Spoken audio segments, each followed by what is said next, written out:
Kosova duhet të jetë në NATO për të krijuar stabilitet në Ballkan. Ky ishte mesazhi i kongresmenit amerikan Keith Self gjatë forumit të sigurisë në Kongresin Amerikan, ku ishin të pranishëm edhe deputetët shqiptar. Unë po kërkoj ekuilibër në Ballkan. Dua ekuilibër dhe mendoj se një nga pjesët kyçe e ka marrë si mision personal është antarësimi i Kosovës në NATO, e cila do të ishte një forcë jashtëzakonisht stabilizuese në Ballkan. Prandaj duhet të bëjmë përparim në këtë drejtim dhe duhet të përgjigjemi kundërshtimeve të disa vendeve. Besoj se kjo është një pjesë kyçe asaj për të cilën ne po flasim. Ballkani sot, sipas mendimit tim, është një fuqi baruti dhe ne duhet ta zgjidhim këtë dhe të sjellim stabilitet në rajon.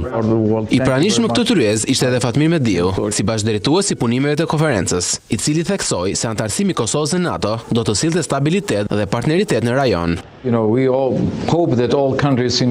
gjithë shpresojmë që të gjitha vendet e NATO-s të bien dakord të paktën për të nisur procesin e antarësimit për Kosovën. Brenda NATO-s, kjo do të sjellë më shumë stabilitet dhe më shumë partneritet në rajonin tonë në Ballkan. Dhe mendoj se ata po punojnë fort për të arritur çdo objektiv që kërkohet, për të qenë pjesë e aleancës së NATO-s.